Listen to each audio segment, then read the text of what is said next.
Aimables téléspectateurs, très chers internautes, bonjour, bienvenue chez nous. Grand merci de nous retrouver encore aujourd'hui, une fois de plus, dans le cadre de cette émission Table Ronde, version Belgique. Nous sommes encore à Bruxelles. Vous êtes des AMTV, vous êtes des labels officiels, bienvenue. Émission, un nouveau numéro, No Wi-Fi, spécial No Wi-Fi.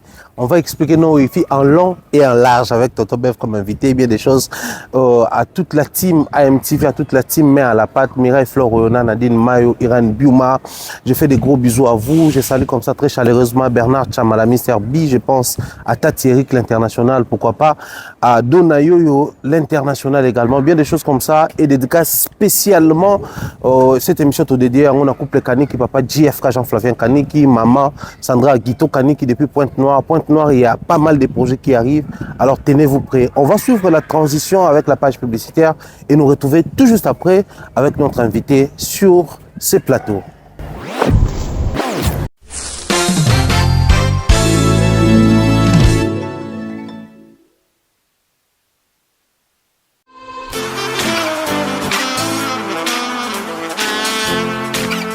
Vous êtes en Europe, Asie, Océanie ou en Amérique.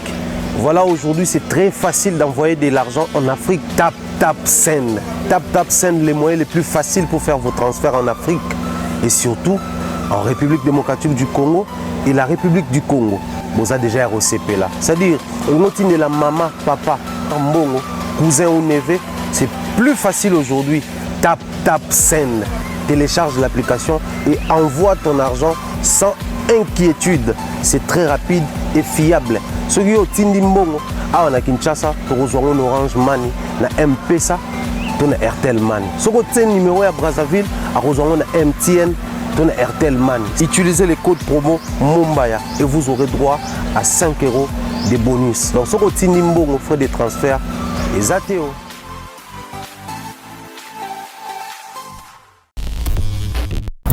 Voilà, nous sommes déjà sur le plateau avec Tonton Bev. Bonjour et bienvenue. Bonjour l'excellent pratiquant, l'excellent Pharaon Mombaya, merci.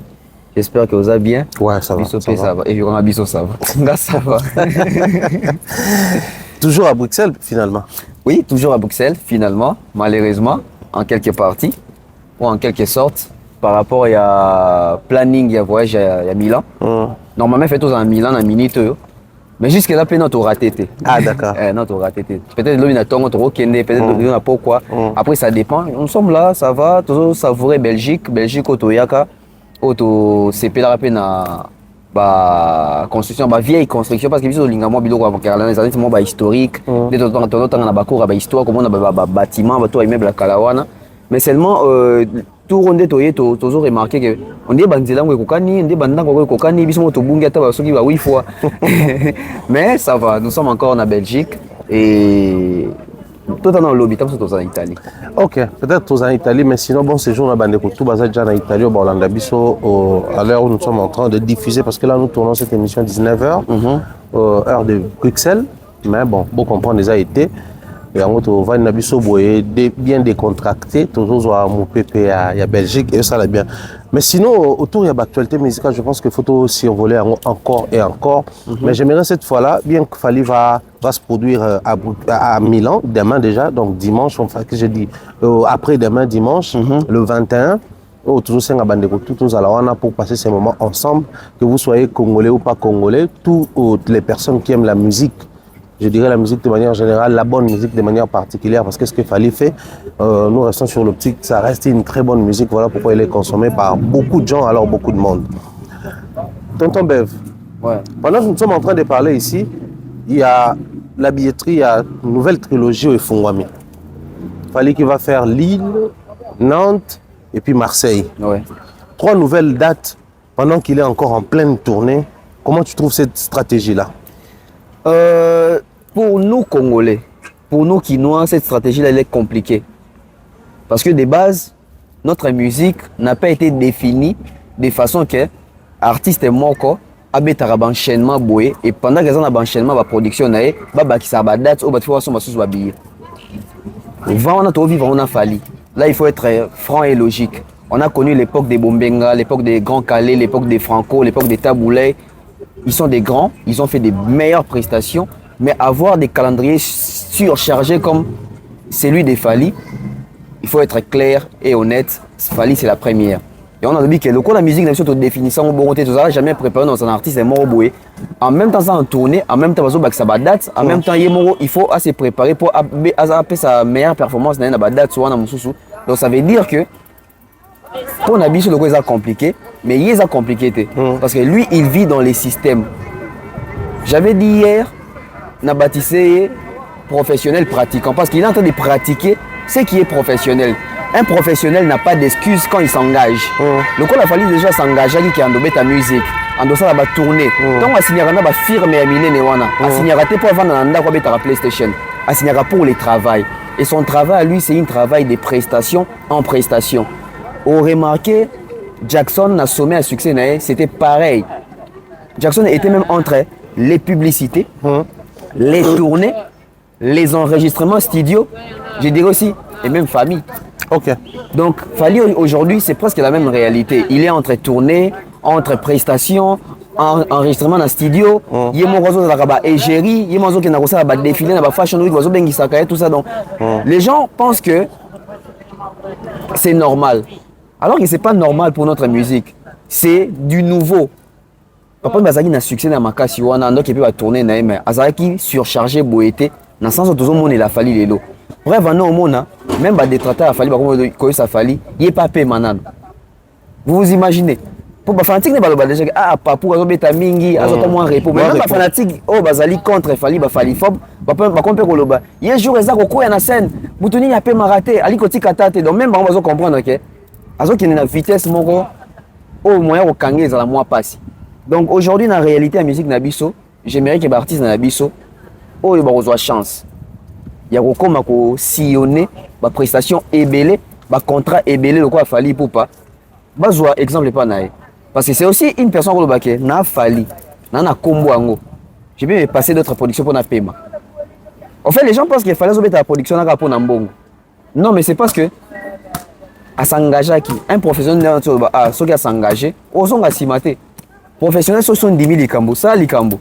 Et ceux qui n'ont pas permis qui va les faire à sa place. Parce que lui, Lelo, c'est les meilleurs choix, c'est les meilleurs produits, il est rentable. Donc voir Fally pour pas entre date, prestation, enregistrement, makambutu, n'andenge billetterie faut mettre sous boye. Risque dans les années, que la musique n'a biso ceux qui artistes ça déjà dans la production boye. Billetterie moussous mais missous parce que ça trois billetterie faut moi et comme ça vraiment inquiétant. Pourquoi? Parce que bateau va concerne bako il s'est lassé. Bon, to cause il a trois concerts naé. Ça réduit les chances. Mais pourquoi on a besoin d'inquiéter? C'est inquiétant pour former la musique nabiso. Mais il fallait que déjà Libanda, il fallait que les fanatiques tellement ébélés que si on a seulement à 7 000 places, ça veut dire que ceux qui à côté de 40 000 places, il y en a au moins 33 000 personnes. Donc 33 000 personnes, c'est répartir. À Lyon, à Lille, à Nantes, etc. Donc aujourd'hui, Fally na rolo azali ko vivre époque moko boye il y a épanouissement, il y a carrière même en termes il y a na ba fanatique nae. Il a réussi à convertir plusieurs personnes en ba fanatique nae. Et batouana il fallait convertir bango. En fait, ça ba leçon musu surtout ba cours musu de ça m'a dit d'une manière pédagogique, monsieur Pépé ça m'a dit d'une manière par correspondance. Je pense qu'il fallait les artistes appeler ça ba fanatique nae cours par correspondance. Pourquoi? Les Fally autobiques Azara surchargés. Les Fally autobiques Azara très occupés. Mais c'est ces mêmes Fally là qui est très occupé. Ce Momba a comélé, il répond. Ce Beva comélé, il répond. À la limite, à Robenga même. Ce qui, je ne sais pas dire Valdi a comélé, on répondrait. Ce Demer à Bengi, on répondrait. C'est pas seulement nous. On a vu qu'à Bisso Tamoussous. Mais il fait ça avec combien de personnes? Si on a occupé, on a besoin de mon patas à Bengi, on a payé Mbote. Oh yamba. Ce Zak la Bengi, oh yamba. Ceux qui viennent sur le coup les boucliers à Bengi, or yamba. Ana batobele à bongo. Si or on a tout ça par exemple.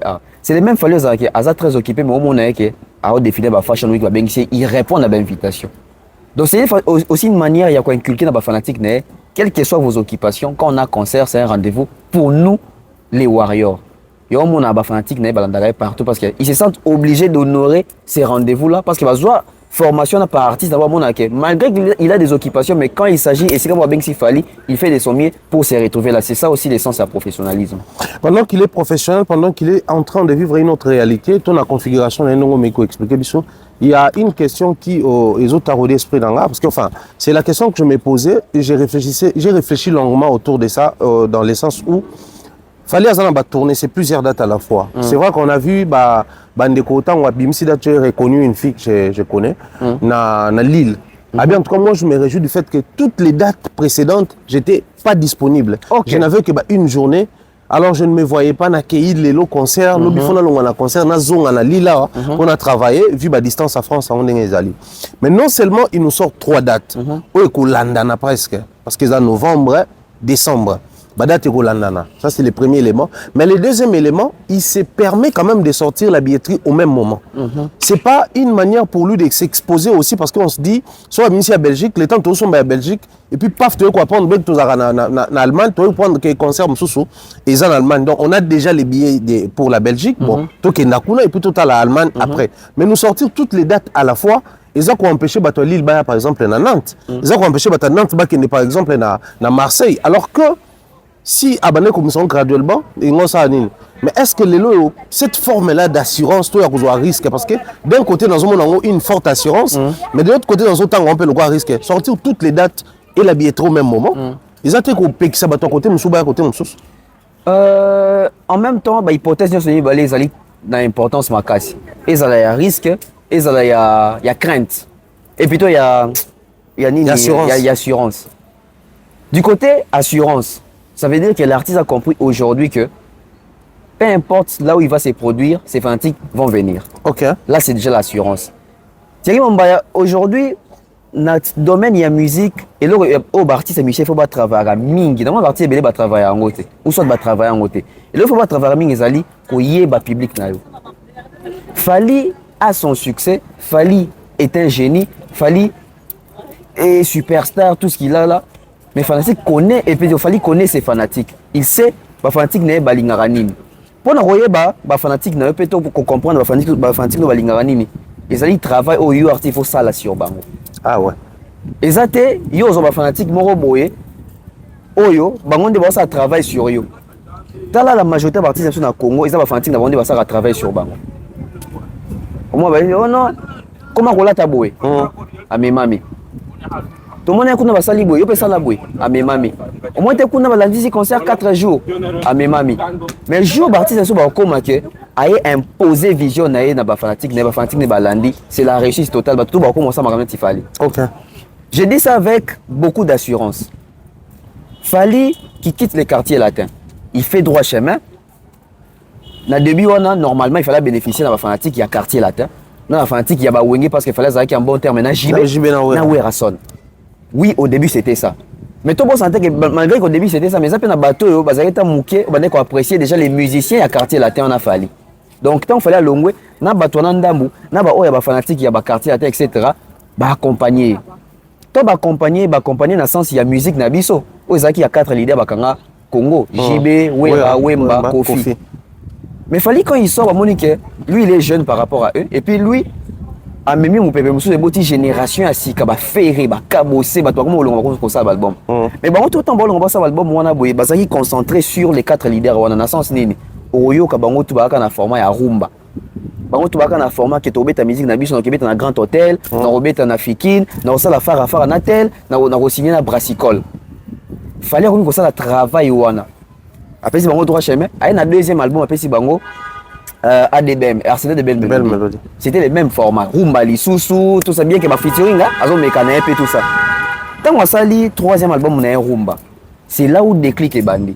C'est là où fallait siko a commis siko yo. Comme ça là, qu'on dissocier ba fanatique o azwa qui tanga bali droit chemin. Na ba fanatique o ya bongoli tanga poussani na album mususu. C'est à partir de l'album Power. Pourquoi j'ai dit ça? Parce qu'on sentait qu'un album Power. Et comme maintenant qu'on a compris que les 3 chemins 2006, Tina Power 2013, ça nous fait autant d'années où ils ont que, soit 2006, 2013, je pense qu'il y a eu même avis, on a 7 ans de plus. Oui. On a 7 ans de plus, c'est presque 10 ans. Tous les JB à 2006, plus 10 ans. au moins que JB soit ça qui n'a pas rendement makasi c'est que Ekiti Kofi pareil Papa Wemba pareil Wera pareil mais maintenant il va sur les devants c'est la génération Fally les Ferré ils se sont démarqués bah comme pendant que bon tu as concert na bango bato bazoya bon betape na ba poto bato bazoya public jeune comme ko s'intéresser na bango tant que public jeune ezali bana ya ba fanatique ya ba JB ya ba fanatique ya ba Kofi o ba botama na ba poto ba ko s'intéresser pe na musique yango et on considère que phénomène combattant zalaki na phénomène combattant ezali pe lavage des cerveaux ba combattant ba sala bana na bango parce que posons des questions nous on voyait ba combattant na tout début à combat ezali ka mikolo ba pe sa musique mais so tali temps pousse comme au na ba jeune ba kokota tout le bana vérité tout en face ba jeune wana ba ki pour na conviction na bango to ba jeune na ont été intoxiqués na ba kolo mukolo wa to papa oui ça moi na ndako to moi na route na papa pourquoi vous voulez pas que ces jeunes là Fally puissent venir faire son concert ici papa repère ça il faut bien raison d'avoir argument non vous voyez ces gens là quand ils viennent ici il va coucher avec ta sœur il va prendre votre maman ils sont ingrats etc moi on travaille donc ba jeune autant bayaka balinga baleki na biso bachango bazemi babebisa ba couple na biso awa ça révolte ako ça peut nde bazana chaque fin du mois Kabila futara bango moi nazomona que Congo ba doit souffrir ba mission nde ba vivre bien boé je ne pense pas que nde ba ka soupoto te boé c'est qu'il faut pas souffrir donc nde ba ka souter nde ba vivre bien kuna c'est que ba se rappeler et un travail psychologique c'est qu'il fallait que longola batuna na ilo kwana pourquoi longola comment longola batuna ilo kwana ko s'élargir na ko souffrir koyé ko la français ngo bien pour communiquer bien avec ses enfants là parce que ces enfants là balobara lingala ba ebi français mais bana master baloba lingala ba master na ba ça public externe ceux qui ont longi la public externe master na okoma obligé master ya congolais okoma obligé ya ko ka soni devait étranger comment un étranger on s'est artiste na bino yo moko au combattre ça c'est un combat un travail il fallait sali ya longue haleine alors ceux qui ont commis ce qu'on a phase yako le bandé na bique artiste des fois yeba ba fanatique na fallait leur à comprendre que ba fanatique na ce sont des fanatiques oyo mingi azui bango tama bandaki wana mais mingi ba ko bakisama na mopepe ya nouvelle technologie fallait bénéficier na double fanatique ba fanatique ya avant réseaux sociaux na ba fanatique ya après ou pendant réseaux sociaux à bénéficier nango to à bénéficier nango c'est quoi facilement fallait pour vivre du quartier latin ayebi ke ba fanatique ya vie quadra ezalaki ba sœur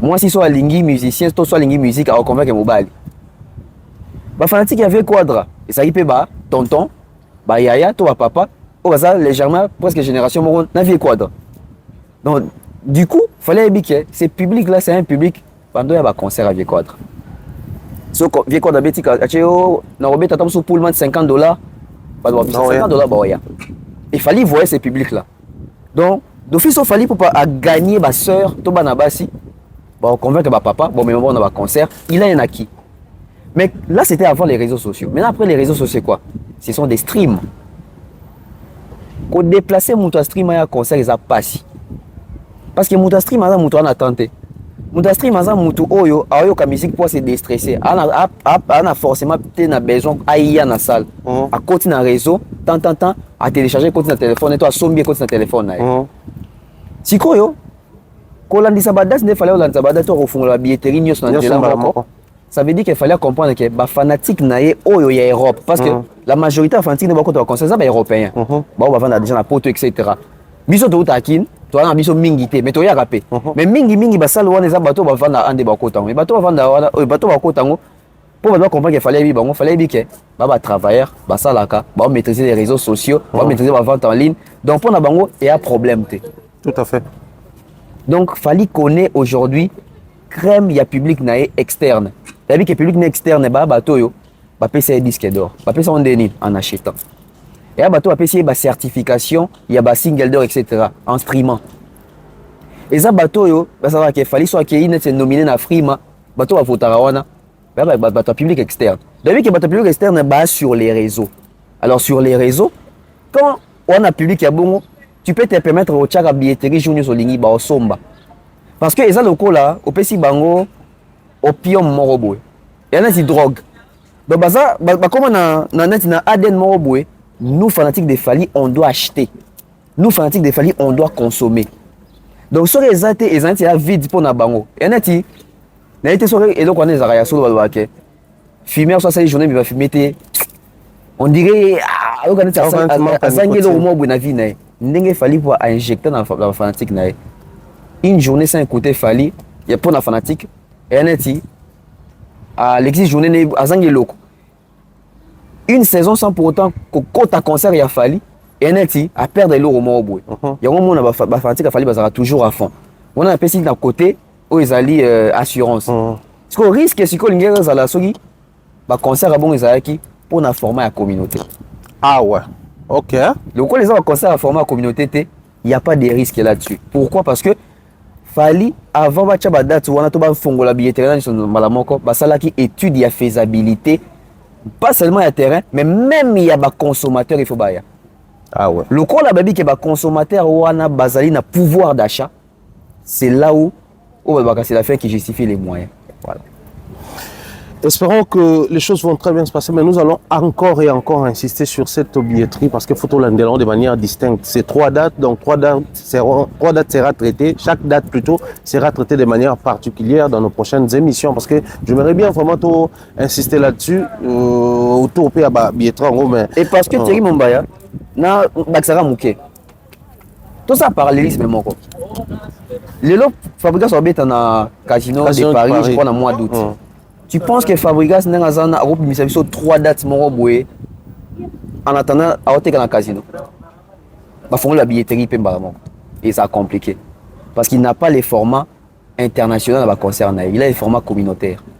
Même héritier de la scène de Paris wana. Je ne pense pas qu'il y a une minute où il y a 3 dates il y a décembre dans Poto.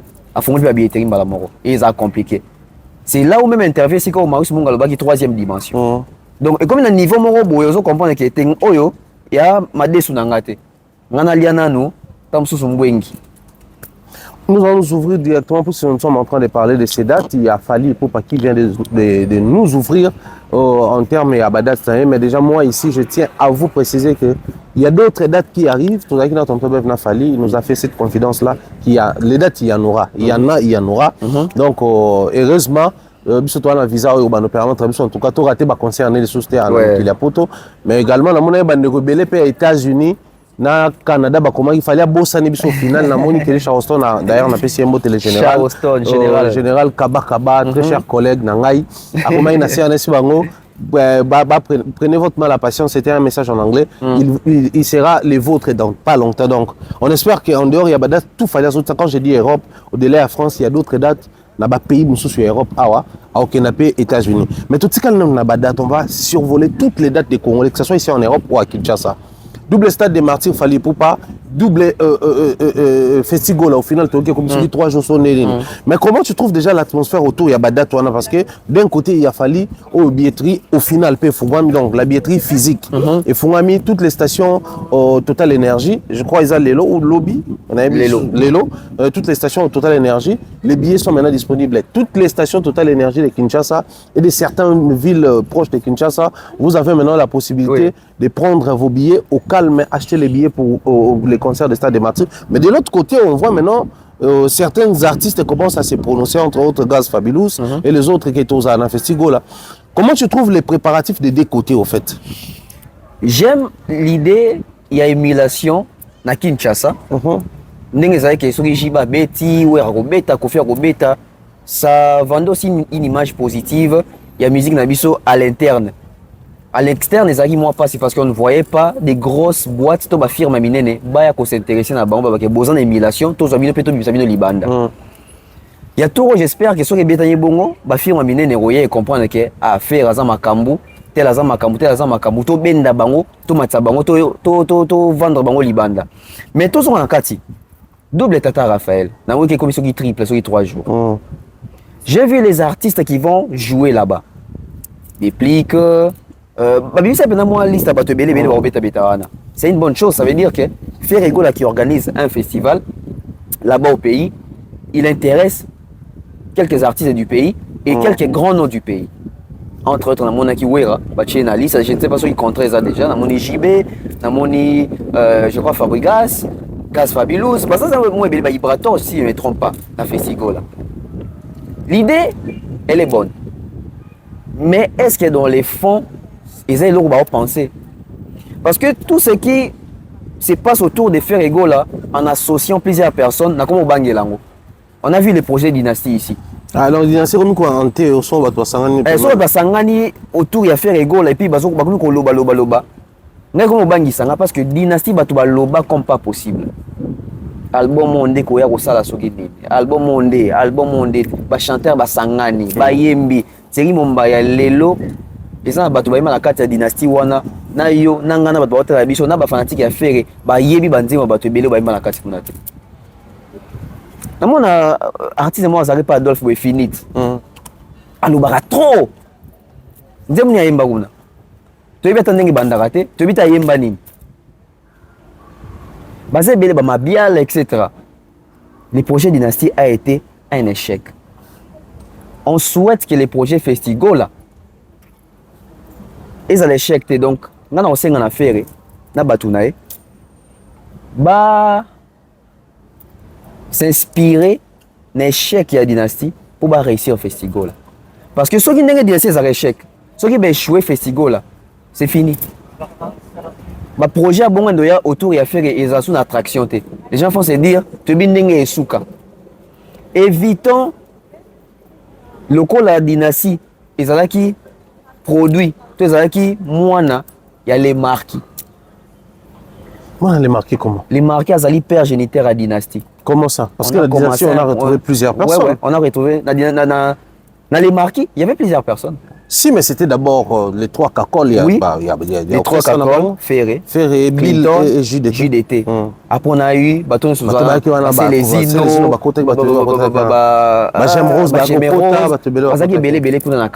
j'ai quand même des jazz aussi, si je ne me trompe pas. Si, il y a Yemba. On dirait Yemba. Mais les acquis sont ces années. Groupe à 3 leaders. Kitinakin va venir à production, c'est le deuxième album. C'est le premier album. Bill a quitté la Kinboé, fait recevoir Ratara Vol, Roi Marquis a commissaire Roi Marquis aïe. On a Bill pas commissaire. Il peut les samouraïs, faire la zone qui quartier latin, c'est fini. Donc histoire les marqués le coup là, histoire il y a Langa Stars, les 7 patrons. Ça album mon côté c'est fini. Plus des repères, on n'en parle plus. Les vraies raisons n'ont jamais été connues valablement. Et on a le dit que les marquis à papa et Dynastie. À Boti Dynastie, bazaki belé, Bill, Céléo, Mabiala, Tunyon Soana Boé. Et puis au final, plus rien. Plus personne n'en parle. C'est compliqué, on ne sait pas. C'était quoi les projets? Et ça qui n'a but nini. Soit ils ont Bill Clinton et pas Frank Stemay. Lui, il a compris que l'album est pour nous rebondir ça fallait. C'est que va éviter plutôt va épargner biso que Festigo les PKK pour nous cibler Moutou. Parce que pour nous cibler Moutou, ils ont le même résultat. Les mêmes têtes qui ont participé dans l'album Dynastie wana dans une petite déplique. Dites-moi, Déplique fait la promotion de sa chanson avec Ferré où? On Déplique pas Yemba. Oui. Déplique aux yeux chance à Mana Ferré. Aux yeux chance à Mana Ferré. Nzembo qui n'a perçu comment? Ceux qui déjà Déplique sont incapables de faire la promotion à Nzembo qui n'a Ferré. Ceux qui ont un festival, il va communiquer avec Balinga Ferré. Après c'est fini. On a un plan de communication en continuité. Et aussi, si on a nos ala, on a toujours sévère en affaire, mais strict. Faire étant oiseau bien ça va artiste belé bon. Ça veut dire que nous avons caché naé. Posons des vraies questions. Fabrice à bêta stade et pas faire comme invité. Azoa caché toi ya qui pour bien ça kaka pour na de coup moi wenge. Ah ça c'est à Fabrice de nous répondre. Miel des sons. Bah c'est Léo. Bah ya ka pour assurer dans affaire et contrat. Ya désolé. Le quoi biso tozo luka kaka bacha biso ka to yebana tout ça to zala wana. Na zongi sima. Dolita muki reçoit Emelia avant ba ko wa Dynastie na tuni siko bino faire ce projet za ndeni. Ote abenga ngata la est-ce que so ndeko no abengi il faut senga mbongo. Je me suis dit OK. Donc il y a d'un côté le côté professionnel mais de l'autre côté la famille, amitié na kati. Siko tomi tout na qu'est-ce que c'est na festival là. et zapper les côtés famille, tous les côtés professionnels. Parce que ceux qui n'ont pas strict na faire na makamambongo boy, oh bien si bato belé, ça veut dire qu'il faut organiser toi dispatcher, ba cacher pour na tête to ezana. Ça veut dire ça bato ba ozo plus, et bato ozo moins. Oui, ozo cacher mon sonnet ba bien si oui, ozo cacher mon roté na miel de son. So ozala. Jibe so ba bien si jibe ozo cacher mon roté, ta mususu na et boire l'autin. Alors, si Ferre nous a promis de prendre 20% de la recette il y a stade naïe pour payer na est il la pesate bongo boni bandeko ba kobeta kuna est-ce que ba ezalaka maman ba kashango aha c'est là où maintenant je suis voulant faire les choses pour plaire aux gens pendant la sabatuke je suis capable de le faire c'est bien mais après est-ce que ba ça rémunérer si déjà faire est déjà asa incapable de honorer promesse na salon na ba faire dessiner bato il y a est pour na 20% bongo bandeko oh. Et ce qui va foutre ami, c'est qu'il y a des côtés malhonnêtes. Bon, on fout des bangs à parce que normalement, bon, on zui, ça va, on en fout à binote. Bon, on fait un peu de binote à cacher. Faut attendre dans la S, dans la saison. Oh, mais qu'est-ce que ça va? Bon, il y a un contrat. Oh, bon, c'est pas la S, c'est souvent dosé à tu vois. Bah, ça va tomber, ça va ça, on est ça qui est pas bon, on a bon. D'ailleurs, côté votre silica, mais c'est une vérité. Après, non, au moins, il est là. C'est moi, je trouve que le sujet est, étant donné que ça parle de guerre, ça parle de votre Koufa. J'ai prêté à Maloba Kofi, ça parle de Beta Bisso. Je crois que Bandeko Bakoufa pour des vrais. Oui. Donc quand on utilise cette histoire, à la limite, il faut toujours prendre un premier degré, un moins respect, voilà. Sans en faire un problème, sans tarder. Sans même lui aussi, si vous récoltez, au PC après, vous récoltez et vous remplacez. On prend le luxe de promettre à la télé pour ne pas réaliser. Et par après, on prend le luxe d'organiser un concert où il faut payer et cacher aux gens. C'est méchant. C'est très méchant. Et Congolais tellement à monter mamabé. On a comme tout le bas et ça on impact parce que Congolais a un virus à montou. Il y a ruina. Kofi Olomide, toi na si jeune était, il te côté ici. Kofi Olomide ça l'émission on nous tape etc. Beaucoup interpellé. Mais moi il peut pas décobeler, va Théo a dénoncé. Est-ce que quand le ça le côté va bêter ma beaucoup botika ya zo ba vérité. Oui, il peut dire une vérité. Oui, il va interpeller. Oui, tu es obligé et a droit à dénoncer. Il est dans ses droits.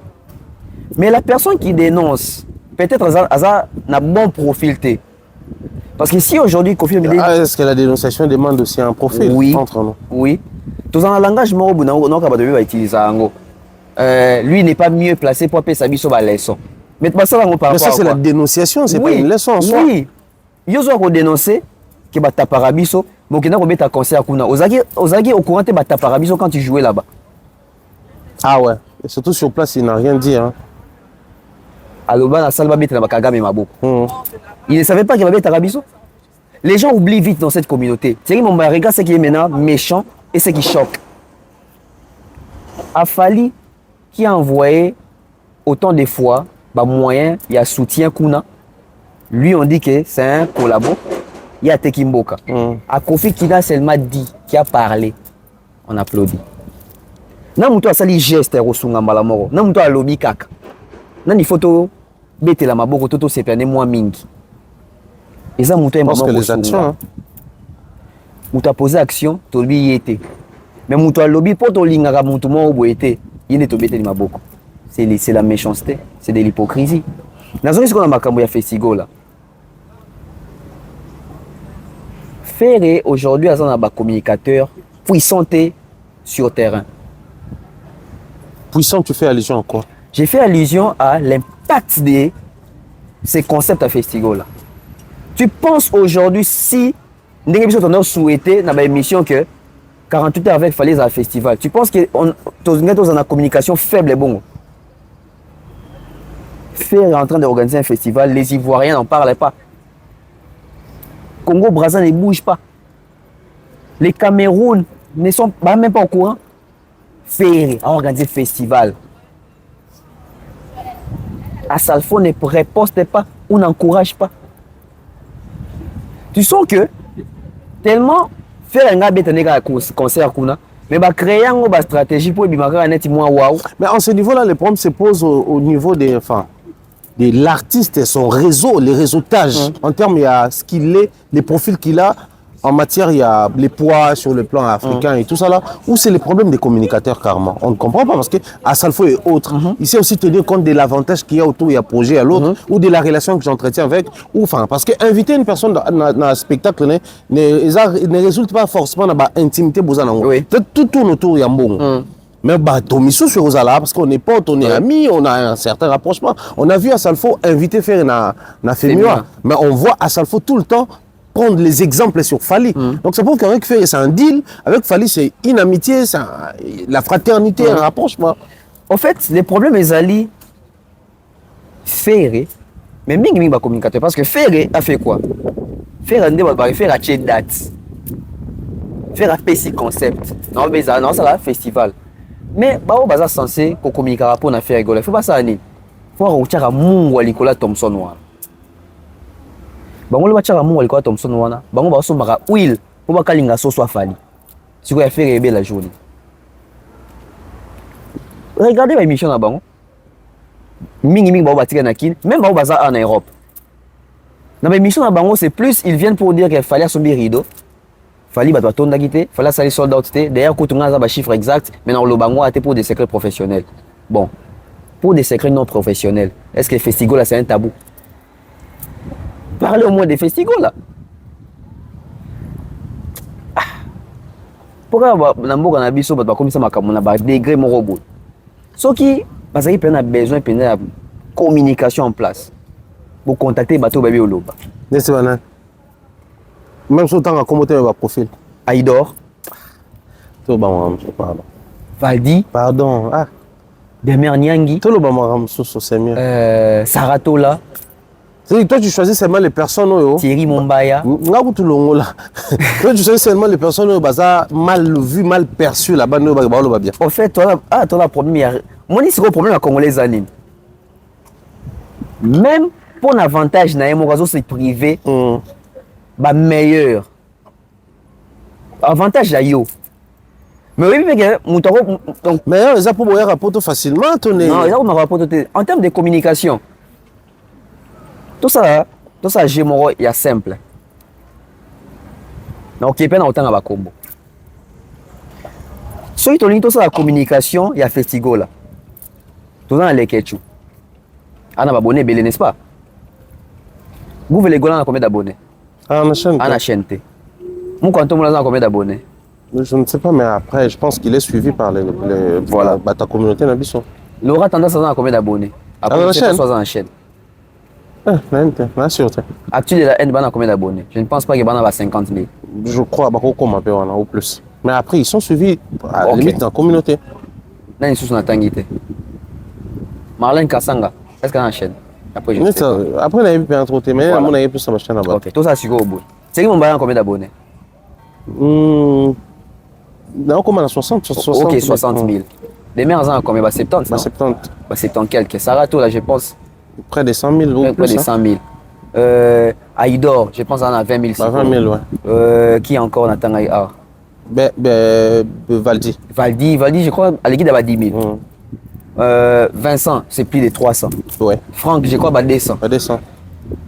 Vous avez montré que Bando qui a vie à Batoza Bangomoko.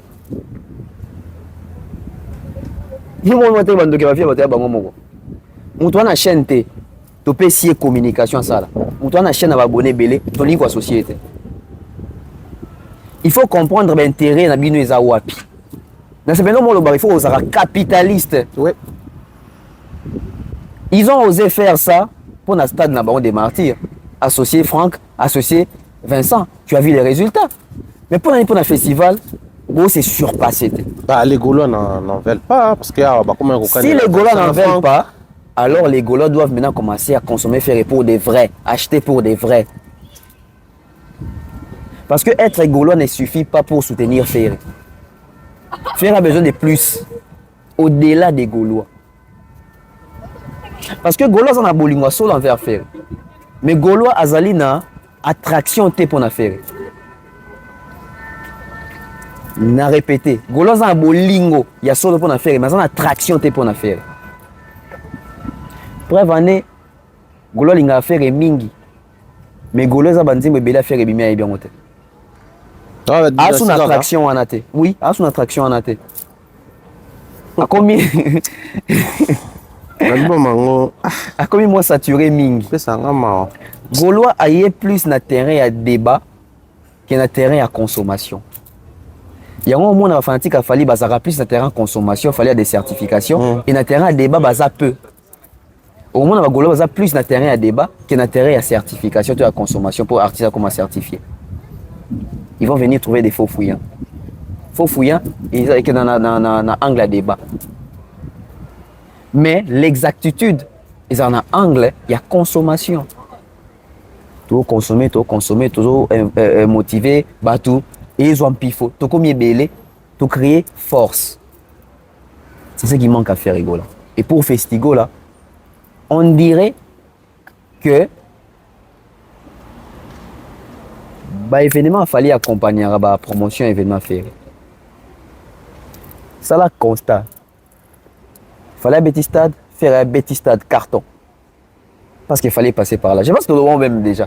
Ce qu'il fallait les cas à Genève, dans la période faire à Genève, à Ngombi. Parce qu'il n'y avait pas d'attraction, il n'y avait pas d'engouement. Il y avait les cas à Bongo. Observe, il y a quoi à Kinshasa, Mikolo? Double, hein? Alors, en tout cas, au moins, même si actualité, monsieur Bimé après Bisson. Voilà. Pasteur Mike, on est le 27. Ouais, stade. Une semaine, il y a stade à Pasteur Mike. Tu sais, même en termes de communication, on n'a pas encore senti, même dans toi que, hey, Mike, en tout cas, ça, c'est sans rancune, mais il n'y a aucune actualité autour à concert à Mike Kalamba. À cette conférence de presse, mais c'est passé comme ça. C'est passé comme ça. Donc, contrairement même à la conférence, on a poto. Voilà.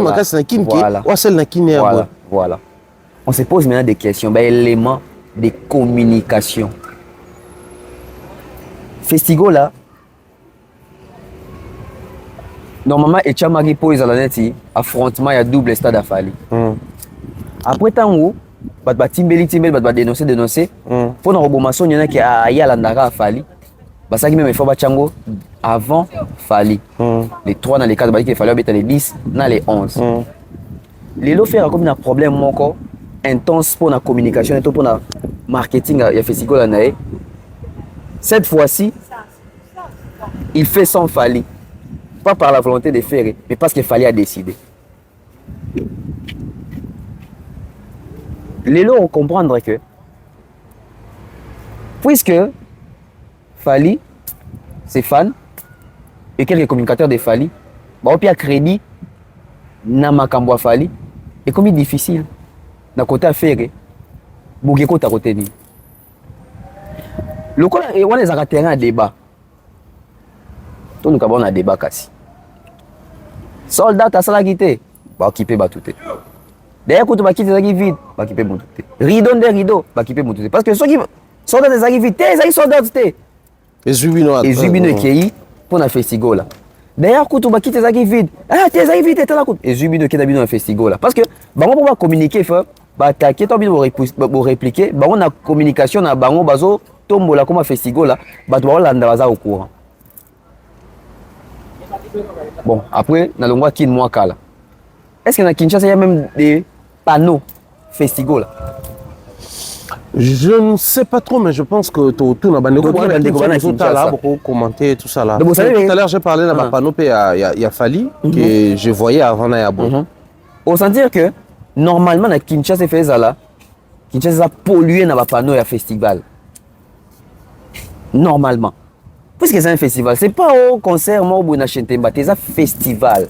Ils attendaient encore les contrats avec l'artiste et mais Thierry Mombaya, les 20. Il nous reste 10 jours pour le mois d'août. Je pense que août est sur les 30.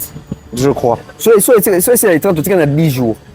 Il doit tourner émission, donc tu as 9 jours. Pour autant, sur le lobby après, je ne sais pas. Donc tu as 9 jours. À 9 jours de cette production d'un festival là, c'est compliqué. C'est compliqué. Mais, tu verras, juste après les 4, je pense qu'il fait comme sur les 4. Il y a un moment où il fallait, pour faire la promotion à stade après les 4. Au moment où il y a un moment où il va retomber, au comprendre so makamna lobby na koseli mutu to na bia solo. Très bien. Je pense que tu vas continuer avec toutes les dates que les alliés. On a parlé des faits. On va revenir encore sur Fali et voir Fabregas et Héritier Watanabe. Mais c'est juste après la page publicitaire.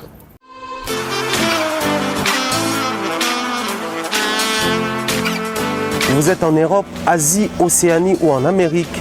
Voilà, aujourd'hui, c'est très facile d'envoyer de l'argent en Afrique. Tap Send. Tap Send, les moyens les plus faciles pour faire vos transferts en Afrique.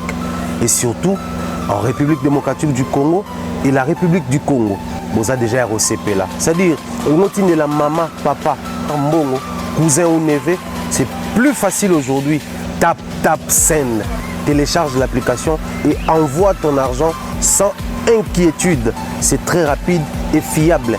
Ceux qui ont Tindi Mbongo, on a Kinshasa, on Orange Money, na M-Pesa, on a Airtel Money. Ceux qui ont numéro à Brazzaville, on a MTN, on a Airtel Money. Utilisez les codes promo Mumbaya et vous aurez droit à 5 € de bonus. Donc ceux qui ont Tindi Mbongo, frais de transfert, les ATO.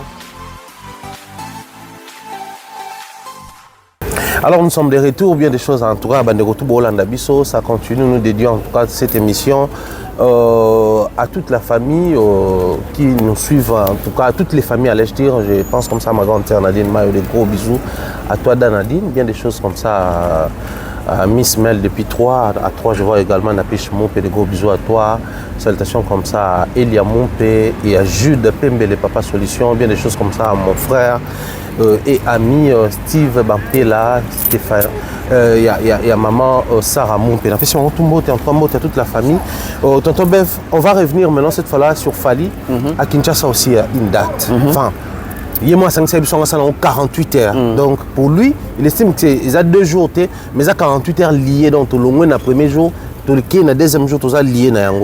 Au-delà du concept, il y a maintenant billetterie et fourmi en physique. On a commencé avec la billetterie en ligne, qui a les côtés positifs et négatifs à partir de Kinshasa. Mais comme à l'accoutumée, billetterie physique et fourmi, il y a une forte mobilisation côté. Il y a des médias, il y a des gens même pour nous servir, pour faire. À Kinshasa, c'est vrai qu'il y a des gens. À Kinshasa, il y a des Bakérit, Dassa, des émissions et aussi la télé, la toile sur l'émission, on a retourne en mais en termes, il y a mobilisation, parce qu'il y a l'équipe Fali ici. L'artiste, son manager, ses communicateurs, ses agents, il y a même les chargés à marketing et dit qui est aussi ici. On a l'impression que Kuna, il y aura la billetterie sans promotion ou ça va se passer comment? L'histoire il y a 48 heures avec Fali, c'est une histoire oyo bazana nzala nango na sens ning baby que Fali tant abeti concert na le 29 octobre alobi ke na bilo ngana pesa na pesa ité déjà curiosité bato eliboso ezala nga pesa réellement nini et nenga chango 2 jours c'est bilo ko ezaki pende belé c'est ça mon côté mais après to kota sikona effervescence, il y a billetterie. Les lots billetterie physique et je pense que c'était vraiment les moments hier. Parce que puisqu'on s'en avait mis pendant le baquet, oui, en ligne, billetterie en digital, c'est bien. Ça va nous former, ça va former l'homme congolais qui est dans dans 10 ans, dans 15 ans, tant sous même billet au concert VIP à irriter dans Pullman, tant sous comme un PK il y a en ligne. Surtout en termes de facilitation pour la bande de diaspora. Voilà, donc ils avaient mis photo pendant l'entraînement. Et c'était une bonne chose parce qu'en digital, il fallait être mingi. Si en ligne, en physique, c'est quoi il fallait Yapona, des Tolobara, conseil les en à Kinshasa. Tout qui n'a pas accès à Internet. Et même si certains qui ont accès à Internet, et compliqué à bango makambuana, na côté na site yo, na salibo, na côté ba sengi ngata msuzu numéro na ngaso ya carte, ça complique un peu ba te belé. Et je pense que c'est bien réfléchi que et comment si quoi na physique OK na total je pense que les arrêts na total étaient sur ils appellent sur na barota ndenge ezalaka les ala qui maintenant na stade des martyrs pe ozala na stade des martyrs ils en ba kitambo magasin ozana ba banda les ozala et puis là je crois ba des copies à ba brassicole na ba télécom na ba bar je crois ba ils en appartenant à middle class etc. Donc c'est une bonne chose mais siko yo tozongi siko na format oya concert fallait obita 48 heures 2 jours et kangama et amama posté na 2 jours ekangama donc so tono ba kefali normalement loko il fallait un festival tono ba on pour na loyenge tono ba parce que toyebi ke so que ezali 2 jours mais 2 journées à 2 jours maintenant ba vide te fallait message ça biso be kobeta concert ou à chaud. Pourquoi? Parce qu'il n'y a pas de stop. C'est l'enchaînement. Donc même 48 heures avec Fally doit se conformer à la logique. Il y a non-stop, il y a chaud, Fally appeler ça rabat. Tout à fait. Toye et là au moment où tu es qui est un moto vendé. Non. L'équipe a fait que va sauter la première idée na biso ton ça. Parce que normalement il fallait rappeler que ba to bailler ba porte et font entendre sous 10 heures. Mais dans 10 ans, on a beaucoup de musique et bandité. Mais on fait quoi? Tant sous moi, exposition, tant sous moi, jeu d'attraction, qui te permet au y ait double concert. Mais on s'est occupé. On s'est occupé. Après, je ne sais pas. Le 29 octobre, étant Betamara, viens à rappeler ça boule morobo, mais mon boule en haut, ça va m'arrêter. Le coup, la fallu le 29 octobre, déjà. La première semaine, on est les 29. Dans la semaine, il y a les 21. Non, il y a les 23. Si on a les 29, il faut que la semaine occupée qui est au créer même stand na bandal, tant étranger boya à qui na bandal, pour créer tant sous musée moro boé boché car ba trophée à Fally, ba ils arrivent ils ont idée moro boé. Ils ont qui un peu innovatrice pour accompagner l'événement. Donc double concert à Fally, 40 bon, double sauté. 48 heures avec Fally, il fait ça là. Un événement de Papa Lobaki, un événement accompagné par d'autres événements. Ça veut dire que Batbaroya a un stade boué. J'ai vidéo ils en a play, concours à play. Batmoussou qui vend, Batmoussou au s'inscrire, j'ai vidéo à play. Tant que ça n'a pris mon Fally pour gagner après, gagner soit Bibi. C'est un satire Roby. En attendant, Bacha gazon. Bon, même si Bacha gazon de recréer on dit terrain externe aux Aralibanda on a boué boutier moi poto moi mouké concours à tirobi au gagné aux attentes sur CD moro il y a Formule 7 au gagné aux attentes sur droite en sous après concert au côté dans la loge sa photo na disque d'or il a fallu etc. qu'on crée on dit non plus ça va plein non mais ils déjà c'était des projets pour le premier concert voilà. Donc il faut créer le bilan rebelle on n'a pas parce que on doit comprendre que na 48 heures en tout cas na sali penza 48 heures parce que 48 heures, 148 heures, ils sont 48 heures. Ah, il y a le et comme à 2 jours normal. Que naïe, na koti boé, tomi 15 ans na bibi na zone na ndako. Na bibi si 48 heures na. Na bibi peut-être que ba tout il faut ba zonga te, ba zonga. Mais ça là que mutu même temps ba zonga na ebi que na ticket le romo il faut na zonga. On continue au lobby. Donc on crée attraction moro boé autour il y a 48 heures, je pense. Bah on prépare bien.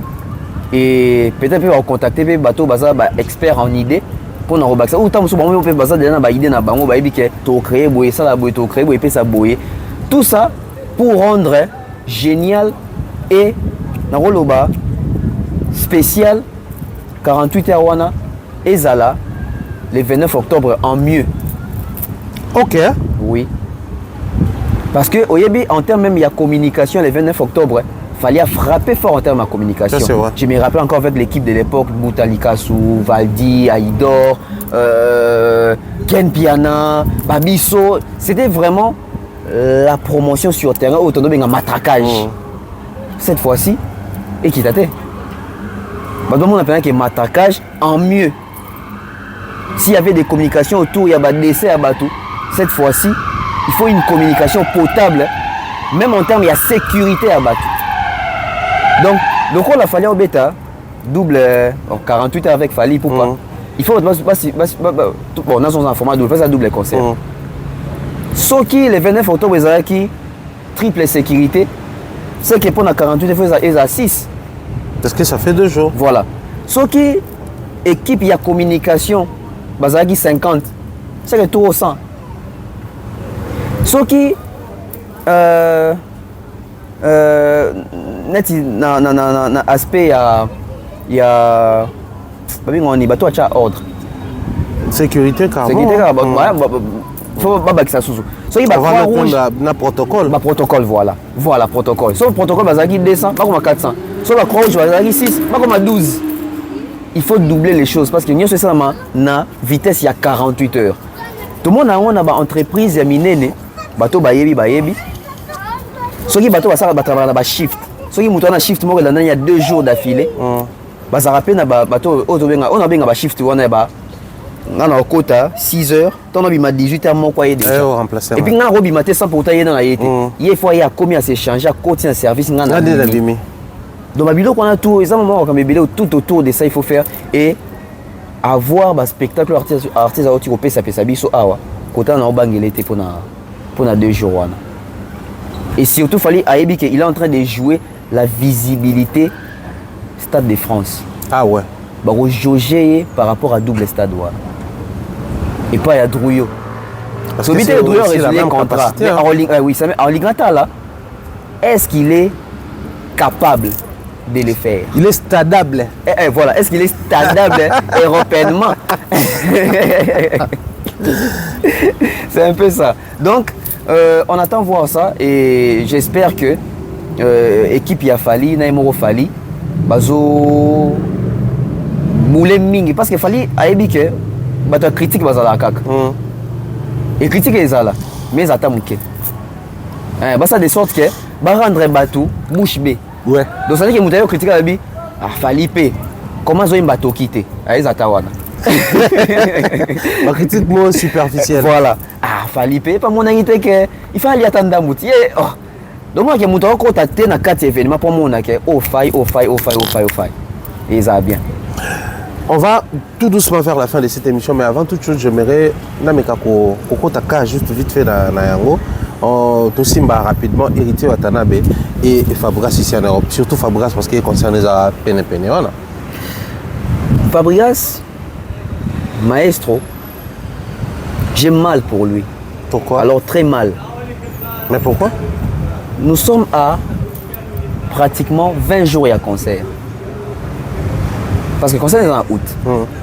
Après, on a bossé en date. Je pense que c'est les 12 ou les 13 au mois à Bongo. Donc, le concert est en 20 à 25 jours. Où est l'artiste actuellement? À Kinshasa, je crois. Il fait quoi? Il répète. Mais je t'aide, hein, dans répondre à ma préoccupation. On a situé quand même. Moli Moïdo fait bima. Donc, s'il répète, c'est une bonne chose. Mais il répète en guise de quoi? Est-il déjà satisfait? N'a pas écho au besoin par rapport à la billetterie. Toi, tu as répété pour un choix, tes fois répéter. J'avais dit une chose jour dans la vie. La salle n'a pas toi comment que soit commis à 1 mois, toi il y a 2 mois il y a concert, bah remarquez dans le qui 4 à billetté, soit on reporte, soit on annule. Ça dépend de la capacité à la salle. Pourquoi j'ai dit ça dépend de la capacité à la salle? Normalement, il faut pas annuler le concert par rapport à la capacité à la salle ou à Zouaki. Pour Zouaki, configuration maximale. Okay. À Zouaki, 2800 places mobiles. Je pense à 2800.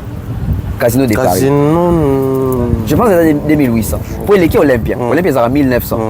Ils ont 2800 ou 2500 ou 2600 places. Si il faut mettre une question, ce qui ça la zone annulée dans nous, c'est qu'il faut que ça soit qui capacité maximale. Ah ouais. Parce que si tu as une capacité à 800 places et que tu as déjà plus de 500 billets, bah, moi, je vais la moitié. Bon, annulé. Bah, quand ça est belé, tu as un peu de zaki bon. Moi, je dis ça a 10 000 places, toi 9 000 places. Bino, il y a 9 000 places. Mais dans le contrat, il y a 7 000 places. Ah oui, que soit déjà 3 500, c'est bon. 3 500, ça n'a pas aussi. Il y a un moment, il y a Bino qui est sold out. Au Talisal, Bozomi Tuna. Ah. Mais l'artiste n'est pas bêta qui a ça les aïe bêta. Ça dépend de la configuration de Zouaki. Donc, Fabregas aujourd'hui,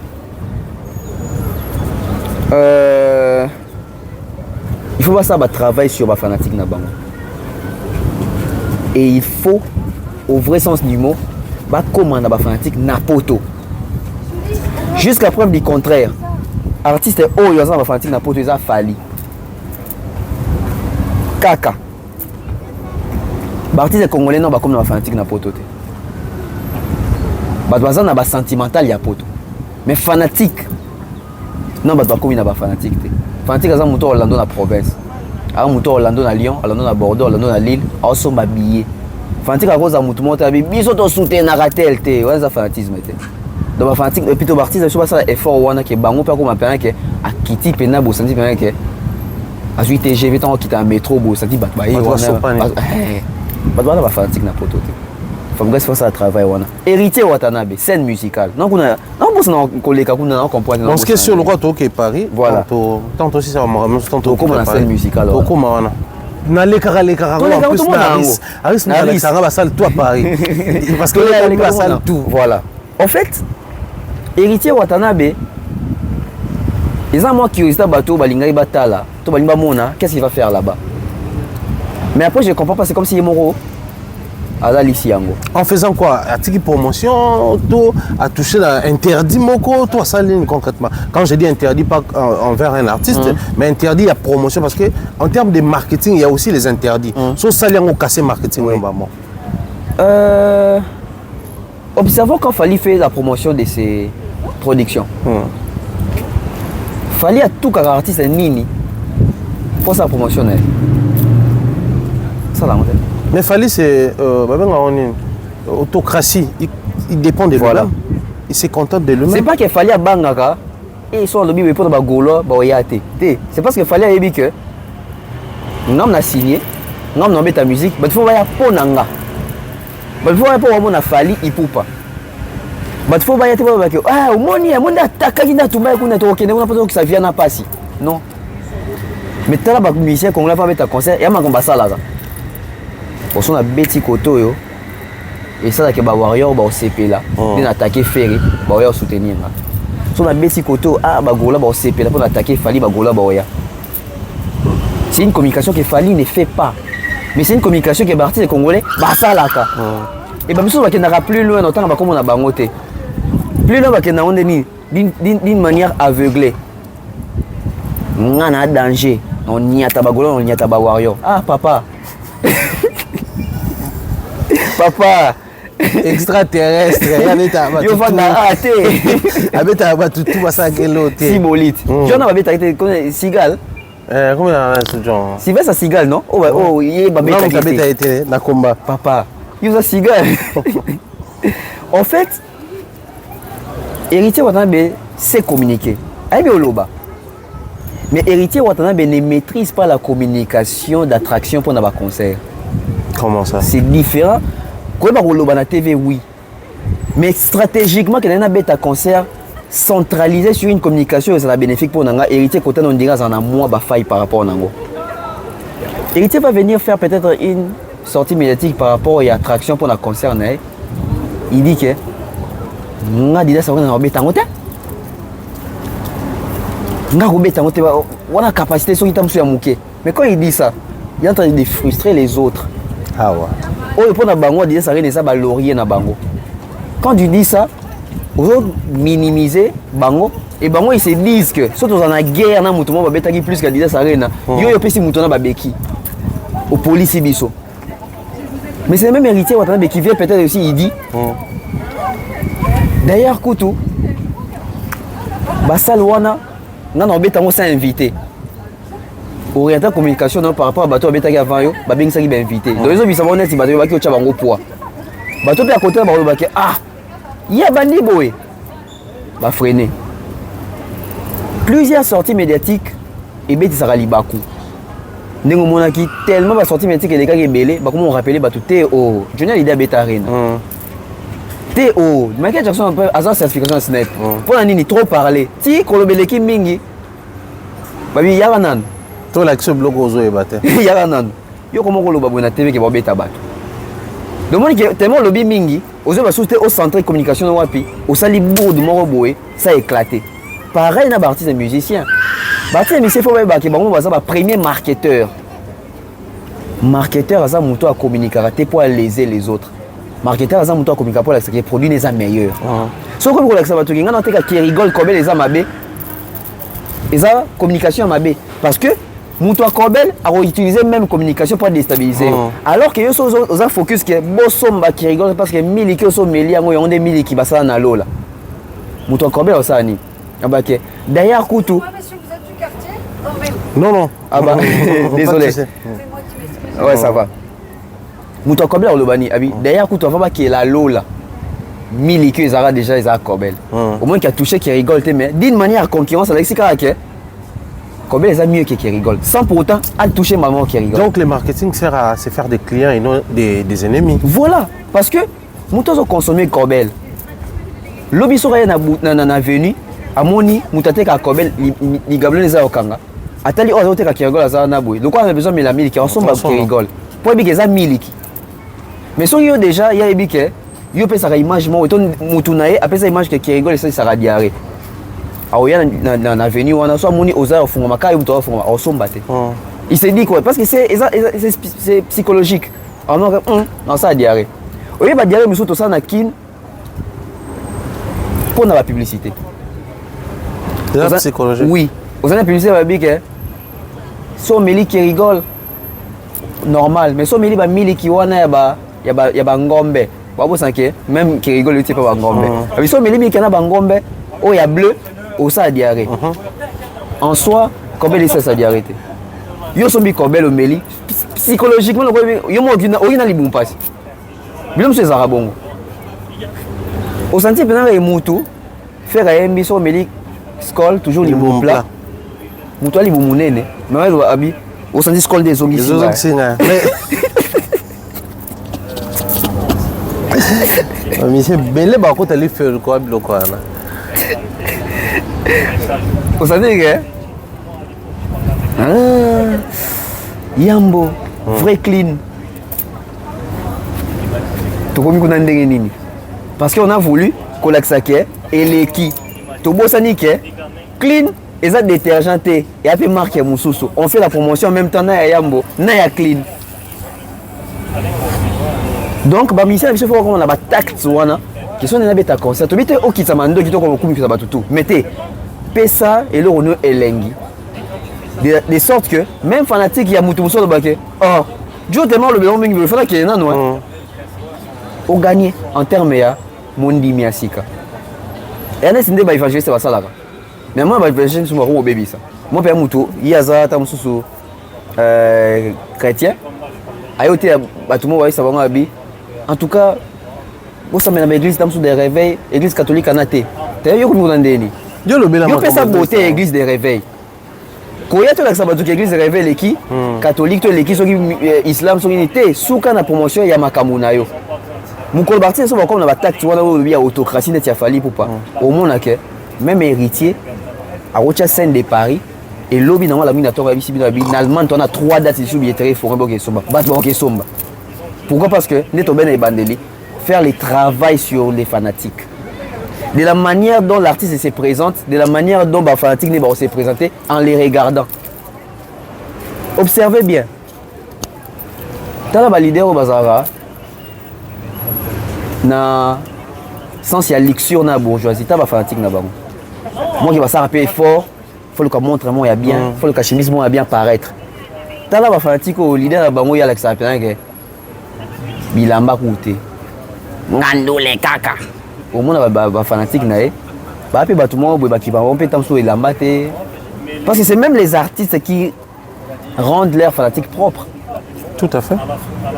Qu'est-ce que là ba fanatique naé ba triple SML tant sur en temps normal boy muto la tane pe yango te toi qui est tant sur fait toi qui est place mon boy mais par rapport à artiste tellement fallait influencer ça makasi.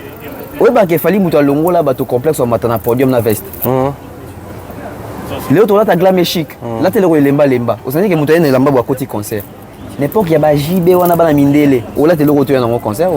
Il y a un senti qu'il était. Il faut le donc, tout ça, c'est des travaux, il faut ça là. Donc, Fabregas, on attend voir ce que ça va donner. Parce que si on voit Herman Ami s'y remplir Casino de Paris pour un spectacle il y a Oseka. Boni muto zo ko yemba. Et où met la boy. Et ça a bien. Bonne chance à Fabregas Maestro, bien que c'est du désordre bien organisé, mais on souhaite quand même bonne chance. Alors pour boucler la boucle, nous sommes aujourd'hui vendredi 19 juillet. Vendredi 19 juillet, Isaki censé faire Abimisa. Étant collaborateur, il y a Soso Pembe, mais aussi producteur, il y a Nzembo. Abimisa Nzembo 207 remix avec Soso Pembe, René Lokwa.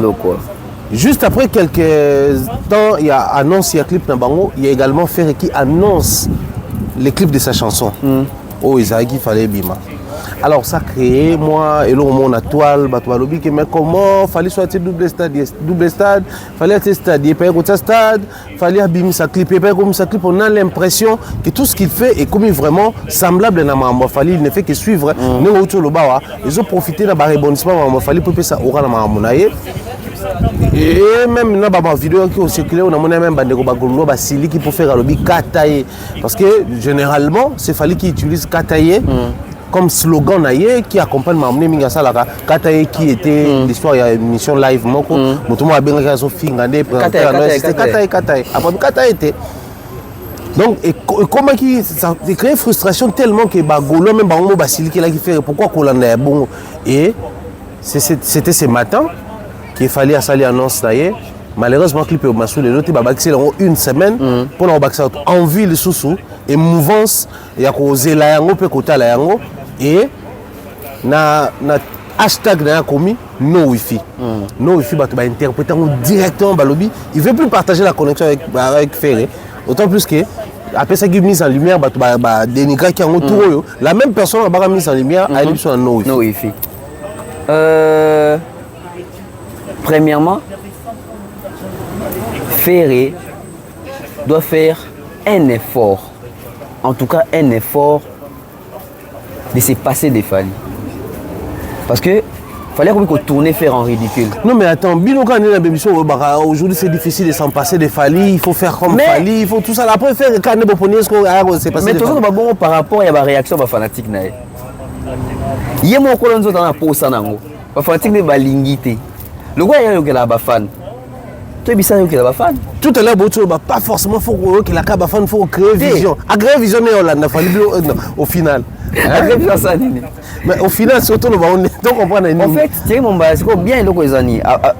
Dans cette hypothèse, on a autour de bas, Ferré doit se passer des Fally. Pourquoi j'ai dit ça? Même les membres de la famille à Ferré, dans le premier degré, comment on comprend que Fally ça à faire. Et c'est pas bien. On soleil un membre de la famille. Ah, ils ont banni. Membre ni au soleil naïe. Mais membre de la famille. Bon, ma suspect. Et comment ça la BNT? Donc, mon il fallait saler. Il fallait un sa clip le 19. Vraiment. Tant qu'il fallait à Monique faire au bêta les 3 dans les 4, faire le que l'eau au besoin qui s'est accroché. Parce que quand tu es zuppé la BNT parce qu'il tournait faire en ridicule. Il faut le casco sur terrain. Et là, au besoin que ça fait que la Fally va faire. Faire quoi annoncer avant, un jour avant, je crois même, un jour avant les 19. Je crois annoncer entre les 17 ou les 18 qui a oublié ça.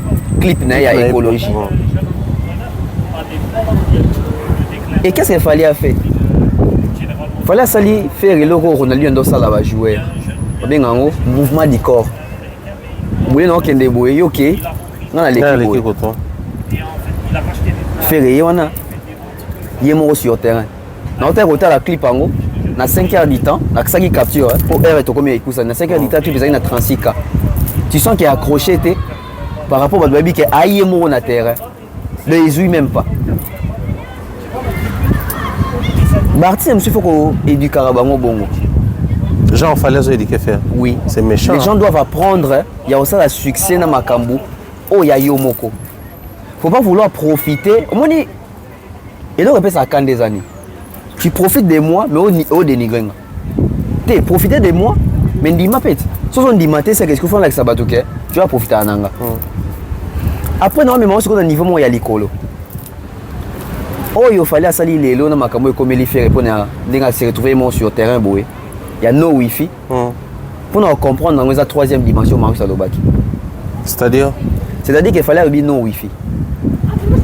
Il doit reposter comme no wifi. Ben va reposter comme no wifi, mon bail comme no wifi, bah toi comme no wifi. Tu vois les gars venir se fâcher dans les commentaires. Qui a cité les noms de Ferré? Marius n'avait cité les noms de personnes. Les gens. Tout le monde va s'épeler là, tout le monde va silika. Voilà, bateau va silika baba qui pour Annie Albin a Ferré. C'est comme bien dans la question. Fallait comment qui no wifi Ferré. A comme no wifi. Ils ont reposté no wifi, bateau Ferré va siliki. Donc bon, on va comprendre que Ferré dépend des Fally. Parce que dans cette dimension, il y a sa réponse à ma caméra. Il y a sa conscience. Nous avons commis comme Ferré, Azate, mutu pas le bite que fallait à sali yango faire.